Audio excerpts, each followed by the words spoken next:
తిరుమల ఘాట్ రోడ్లో వేలాది మంది భక్తులతో పూజలు అందుకుంటున్న ఆంజనేయ స్వామి చిన్న విగ్రహం చోరీ జరగడంతో అత్యంత బాధాకరమన్నారు టీటీడీ మాజీ చైర్మన్ భూమన కరుణాకర్ రెడ్డి.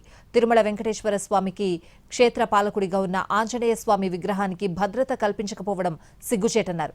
టీటీడీ పాలక మండలి, టీటీడీ విజిలెన్స్ అధికారులు, ప్రభుత్వ యంత్రాంగం నిద్రపోతుందా అని ఆయన ప్రశ్నించారు.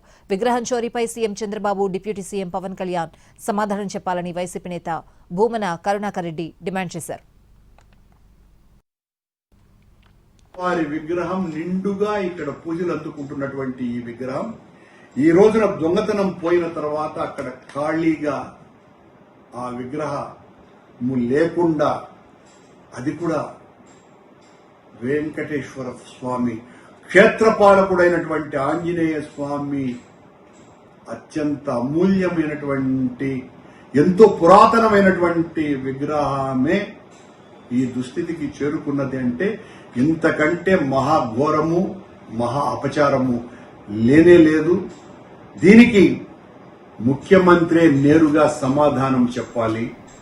సనాతన ధర్మానికి కట్టుబడినే నేను ప్రతినబూనానని కాషాయ వస్త్రాలు ధరించేటువంటి పవన్ కళ్యాణ్ గారు సమాధానం చెప్పాలి.